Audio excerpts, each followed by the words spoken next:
And welcome, welcome, welcome. This is Peter Winick. I'm the founder and CEO at Thought Leadership Leverage, and you're joining us on the podcast today, which is Leveraging Thought Leadership. Today, my guest is Dan Curran. He's a serial entrepreneur based in St. Louis. He's had some amazing innovative contributions to marketing and publishing, and he is now the founder of Chapters.io, which is a really creative and interesting new way to publish using voice transcription, and we'll get into all that soon. But he's written a book called Chaos is a Ladder that's going to be published very soon. So welcome aboard today, Dan. How are you? Amazing. Thank you for having me, and nice seeing you. Yeah, so you and I were chatting a little while ago, and I became fascinated with the model at Chapters.io. So why don't you maybe go backwards and give the audience a sense of sort of where you come from the publishing side, and now what you're doing with this leveraging the technology and AI and all that, because it's Yep. pretty slick. Absolutely. So, the last decade or so, I've worked in the editorial content space, mostly in marketing and really geeky, what we call dense content technology companies, healthcare, biopharma, life science. And what that means is that we wrote white papers, blogs for really technical, subject matter. Required a lot of editorial integrity and oversight, a lot of interviewing.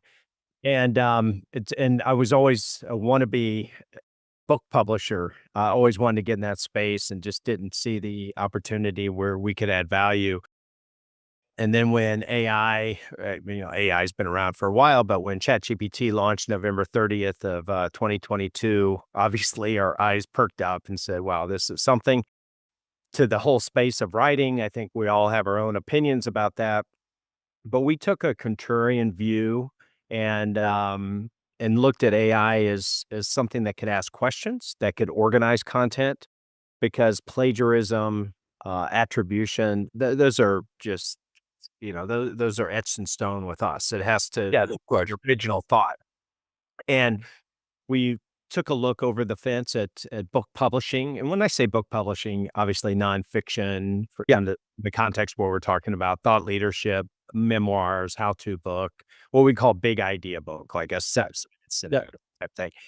And we thought, what if we could record, transcribe, and just train the large language model to organize it, the content? Is that authentic? Is that more authentic than a ghostwriter? And we thought, absolutely. It's just your raw thoughts. And just because someone doesn't have the fine motor skills to type or write doesn't mean they don't have some brilliance to share. So that's Well, what, stay there for a second, because I love sort of the origin story in that when you're writing, I love how you called it dense white papers, but there's this highly technical, heavy stuff that's not meant to be read by the typical business person, leader, manager, like a business book would be. What you find in that space often is you've got people that have this deep knowledge, but maybe English isn't a primary language, or they're incredibly technical. They don't have the writing skills or whatever. So I love that that's where you got to the root of this early on, to say, wait a minute, I've done this type of work for years. And now you look at chat and say, well, you can either be threatened by it or figure out how to leverage it and utilize it. I think for the most part, a vast majority of folks writing nonfiction business books need some help, whether that's as a ghostwriter organizing their thoughts, or structure, all those sort of things. yeah, I mean, totally agree. And that there's one area you checked all the boxes on working with that target audience, like a scientist or, subject matter expert. The other thing is not always, but often, they will ruminate too long. They're just a perfectionist, and we get it. So that trained. It's interesting you picked up on, because you train muscles to, like, okay, to kind of judo move them to say, okay, but Yep. we have a deadline, and let's get this going. So yeah, so it's all, it's just trying to get thoughts from the brain, onto the computer. And so that's our focus, is making that easier. And then the publishing landscape today is really interesting slash broken slash opportunities, sit there, right? So you've got everything from sort of the classic vanity press, they'll publish anything. The other end of the continuum are sort of the big houses in New York. And then you've got the hybrid space, right? Which is some of it, the creativity and innovation is more in the business model than the technology side. So tell me about who's the perfect target for chapters.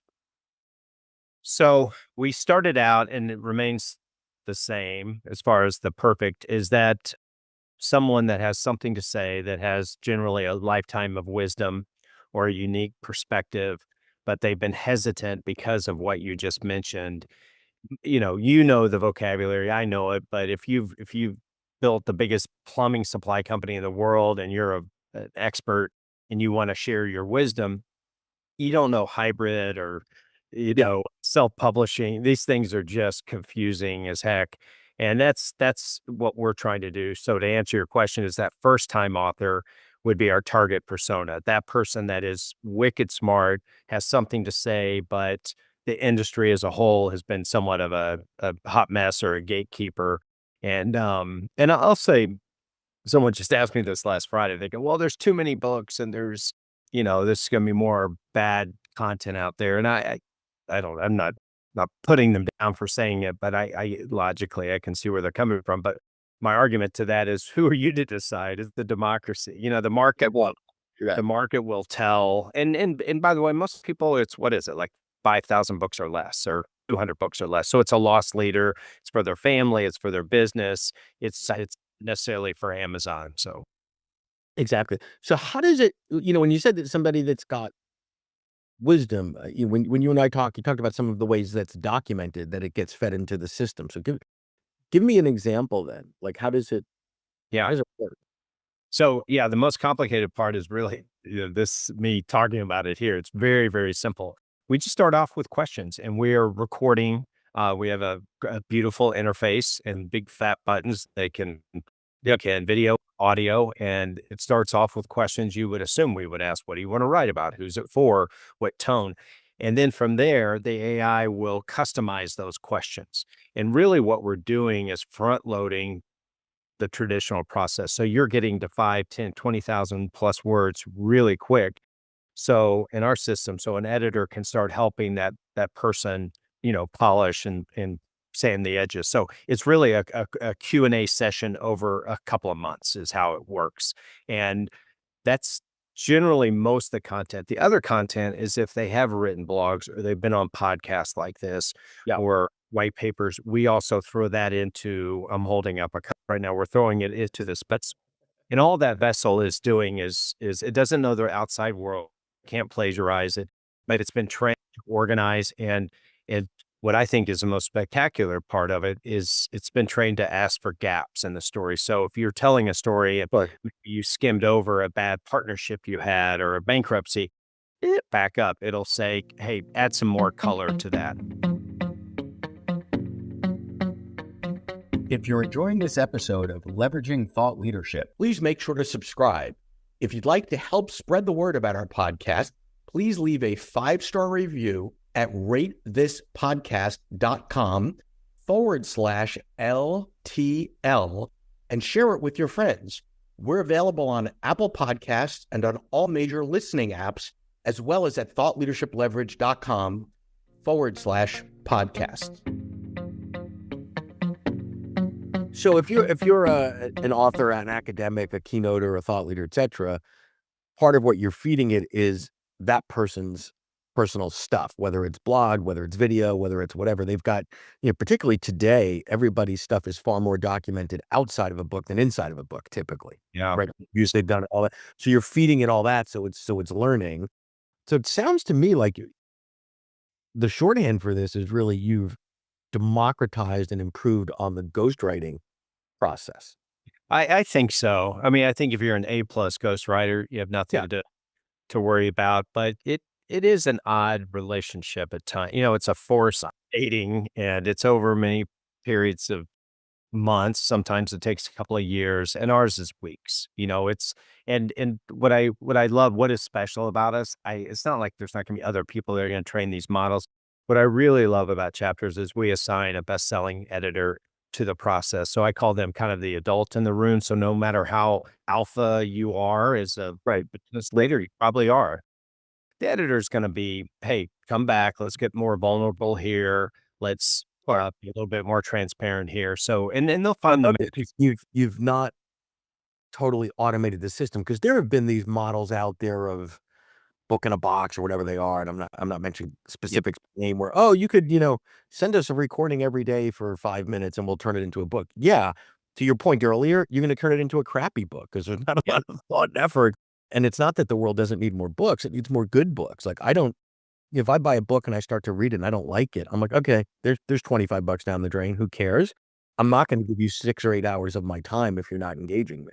Right? 'Cause Yeah, it just wouldn't happen without the human in the loop. Just even hearing you talk about it just wouldn't even make sense. That why not? You have like a NFL coach right there with years of knowledge. Would you not want that person to, kind of kick the tires and tell you, share their perspective on maybe the book could take a different direction? And to go back on what you said about the ghostwriting side, not to ding ghostwriters. I've got a lot of friends that are ghostwriters, and there are, like any other field, really, really good ones, a lot of mediocre ones, and a couple terrible ones. What I know from my work over the years is that when a ghostwriting relationship falls apart, and oftentimes they do, it's rarely because the client says, and I hired Dan to be my ghostwriter, and actually, he's a really horrible writer. Mm. It's rarely that. It'll be something like the schedule doesn't sync, right? Either the client or the ghost had to push things up, and now the timing doesn't work. The personalities don't sync. He reminds me of my 5th grade history teacher, and he just annoys me, and I can't even articulate. Yeah. The styles don't vibe, or the author is putting a burden on the ghost that's just silly. "Well, you're not finding my voice." "Well, you're not you don't have a voice. I'm trying to Yeah. you there." So I love that the technology, you can just keep going at it and going at it until you kinda get it to a place. Yeah, I think it's quite frankly, hearing you say that a few more than a few of our editors are ghostwriters too, but they like again, we're front loading it. You're not taking 2 months to get an outline. You're Yeah. getting it all at once, far from being perfect, but that the book, like you said earlier, it already exists. It's just in their head or it's disparate all over in blogs and so forth. So we're just gathering. We're gathering, organizing, and putting it in that vessel so the real magic can happen. So do you see this as a competition against certain publishing models, and or opening up the opportunities to here there's a whole other population of folks that never would have written before, and we're making it faster, better, easier, cheaper? Or is it both? I think it's both. I'm still digesting this industry. Remember, it kinda came from market now I've immersed myself, so I've met all the publishers, all the founders, and no one's dumb, they're all smart, but it is definitely at an inflection point. I think that it's great for, if not me, someone else it's a great disruptive, chaotic time. So I think a big thing we all have to remember is most of these books, less than 1% are making it at Barnes& and Noble. It's really either vanity, and nothing is wrong with that. You should leave a Sure. legacy. It's for your business, it's for sales, and then maybe it'll have organic and viral growth, and Part of the tension today, it elevated, is that the alignment between the author and the publisher, financially, time-wise, energy, effort, etcetera, except for very, very few, there's a rare moment in time where everybody's aligned, right? Because you could be a whatever, an attorney in Cleveland that wants to write a book that's never gonna be a national bestseller because your objective is to be the best attorney in Cleveland, right? So the publisher can only put so much effort into that, right? Because they're looking at that going, okay, if that sells 1,000 copies, the attorney on the other hand goes, I don't care how many I sell. The objective is I'd like to pick up 5 new clients a year from this. This is a multi-million dollar value proposition for me over time. Those two, you can't square those two circles, right? Like that, they're never going to be aligned. yeah, but they try. They Yeah, try. they try. Yeah, absolutely. Yeah, so I mean, they try, and then, a lot of the hybrid publishers realize, okay, well, if that's never gonna be high volume, then I'm in the services business, and I gotta just, make a lot of money on from the author as the client, whether they sell 50 books or 5,000, it is what it is, and you can't blame them for that, they gotta make a living, right? They can't take all the risk on that. So I think that the technology is always gonna be aligned, right? Like, it doesn't have a motive, or it doesn't have a Right. an No, right. aspect. It does not have a motive, like you said. There's a benefit from not knowing a lot about book publishing too.